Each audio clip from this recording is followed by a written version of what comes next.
Fluye el agua. Salta a la vista que es un río, una corriente que comienza en la divisoria de Cantabria y Burgos. Discurre por estas tierras donde se le conoce, entre otros nombres, con el de Tortiello. Apenas 15 kilómetros hasta su incorporación a uno de mayor caudal, el Nela. Con ese nombre de Tortiello tiene significado para los habitantes de la zona de la Merindad de Sotoscueva, donde nace, y la de Valdeporres, por donde discurre. Pero también se le conoce de otra forma, tomando otro significado y ampliando su sonoridad para los habitantes de otros territorios.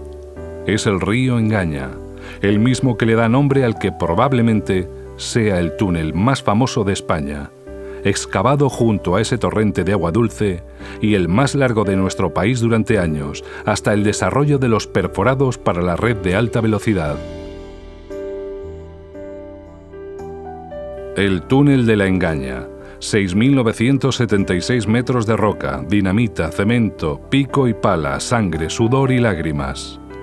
Esta infraestructura fue la más complicada y costosa de la denominada séptima sección del ferrocarril Santander-Mediterráneo, la cual comprendía otros muchos túneles, viaductos y estaciones, kilómetros de hierro, pero ninguna con la magnitud de este orificio que unía las zonas de Vega de Pas en Cantabria, por entonces Santander, y Pedrosa de Valdeporres, provincia de Burgos.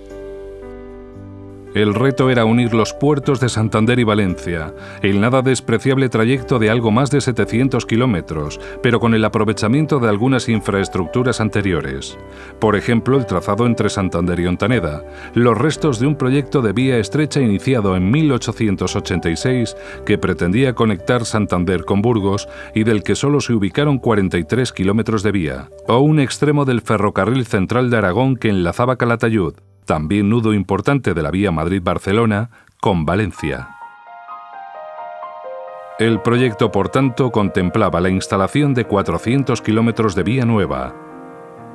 Son las diputaciones implicadas en comisión las que lanzan la propuesta. Santander, Burgos, Soria y Zaragoza aspiran a unir el Cantábrico y el Mediterráneo por 734 kilómetros de hierro. 1908. Las diputaciones sacan a concurso el recorrido Ciudad Dosante-Ontaneda pasando por Busnela, San Pedro del Romeral y llegando a Ontaneda. No se realizó ningún trabajo. Acababa de empezar la Primera Guerra Mundial. Una vez terminada la contienda bélica en febrero de 1921, el Ministerio de Fomento convocó un nuevo concurso para la redacción de otro proyecto, aquel que debería unir Ontaneda y Calatayud por un ferrocarril de vía estrecha.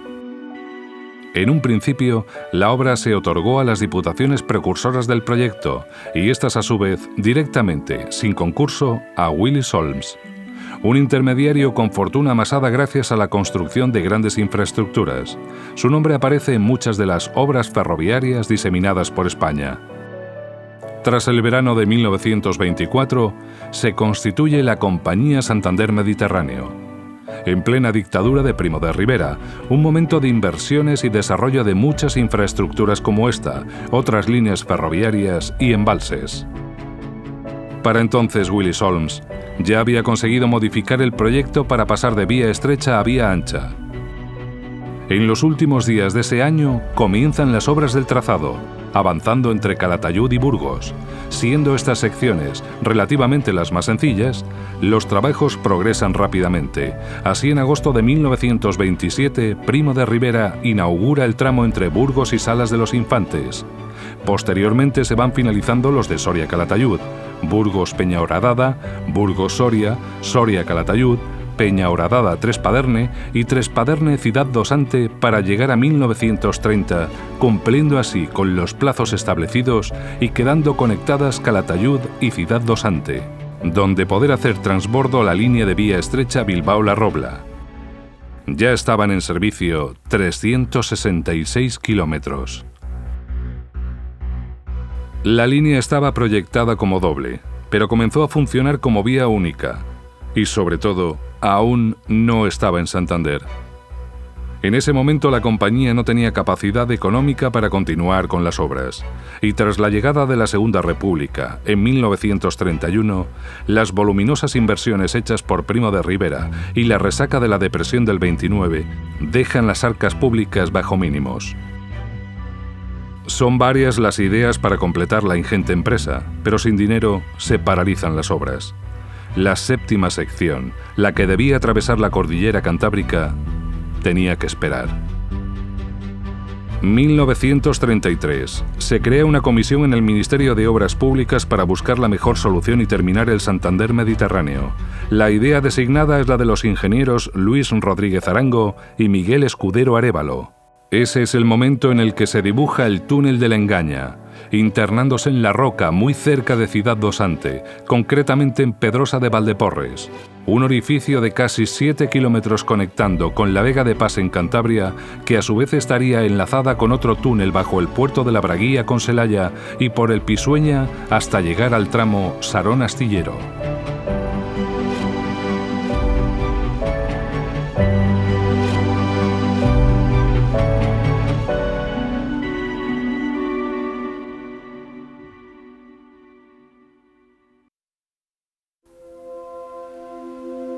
En noviembre de 1935 se resuelve el concurso y se realiza el estudio geológico, pero la situación de preguerra y posteriormente de guerra hace inviable el comienzo de las obras. Llegamos a 1941. A principios de ese año, Franco, ya en el poder, nacionaliza todas las compañías de vía ancha y crea Renfe, la empresa pública que será la encargada de recuperar todas las infraestructuras dañadas durante la guerra y retomar el proyecto ferroviario entre Santander y el Mediterráneo. La séptima sección ya estaba en marcha.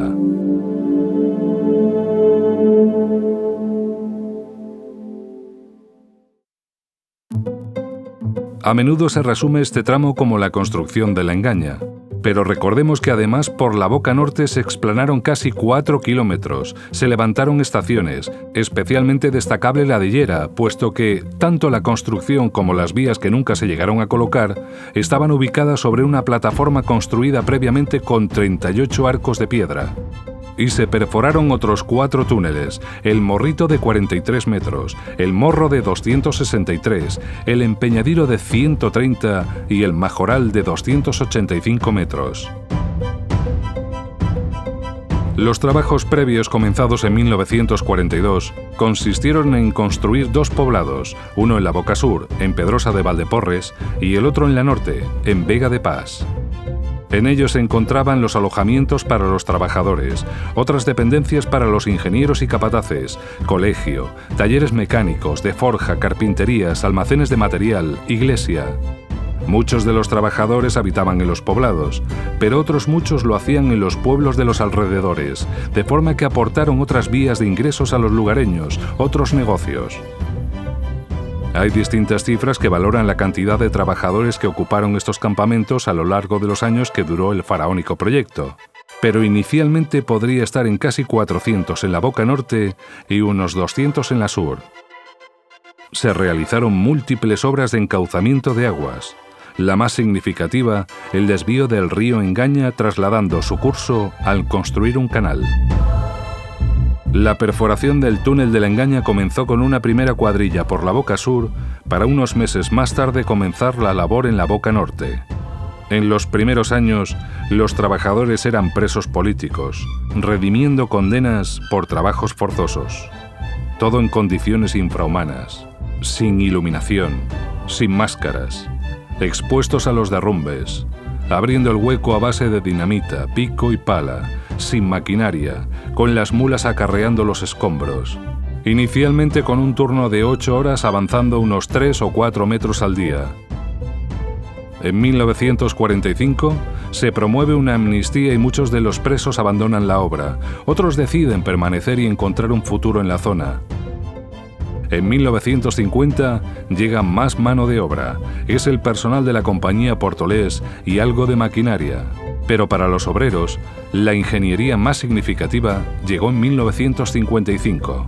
Eran unas máquinas francesas que barrenaban el doble, además de pulverizar agua en la zona de trabajo para amortiguar los efectos del polvo en las vías respiratorias. Los trabajos se aceleran y pasan a perforar entre 6 y 8 metros diarios. Los turnos de trabajo pasan a ser 2 de 12 horas. Aún con las mejoras, es un trabajo penoso, lleno de riesgos. Así la compañía Portolés reconoce 16 muertos. Sin embargo, nada se sabe de las desgracias en los años anteriores, en los que la mano de obra era la de los presos, donde en estos tiempos en blanco y negro no había ningún tipo de información, y la que había pasaba un único filtro. Tampoco hay datos sobre las víctimas posteriores a causa de la silicosis, un velo blanco de polvo de roca que a buen seguro fue la mayor causa de mortalidad de todos aquellos que participaron en esta descomunal obra. El 26 de abril de 1959, los dos grupos de trabajadores se encontraron pico contra pico. Apenas abrieron un hueco por el que arrastrarse. Para algunos una locura, otros lo denominaban hazaña.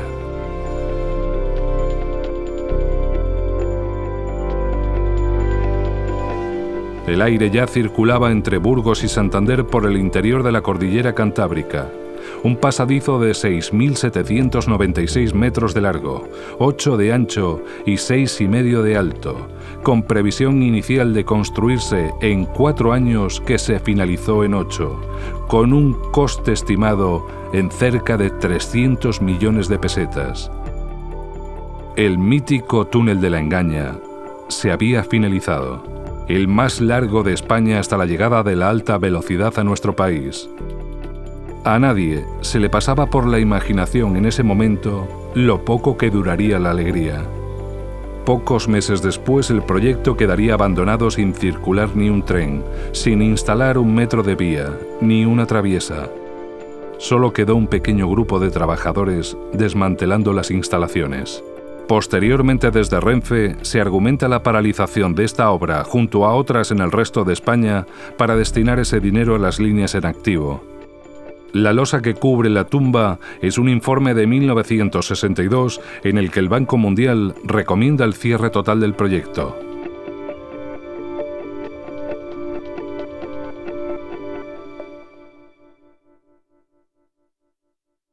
Los trenes entre Calatayud y Ciudad dos Ante solo circularon un par de décadas más. Los raíles discurrían por territorios despoblados, no había industria, apenas había viajeros. En febrero de 1984 se anuncian los cierres de todas aquellas líneas cuyos ingresos no supusieran al menos el 25% del total del costo de la línea. Y en 1985, el gobierno de Felipe González ejecuta el anuncio. El Santander Mediterráneo descarrila.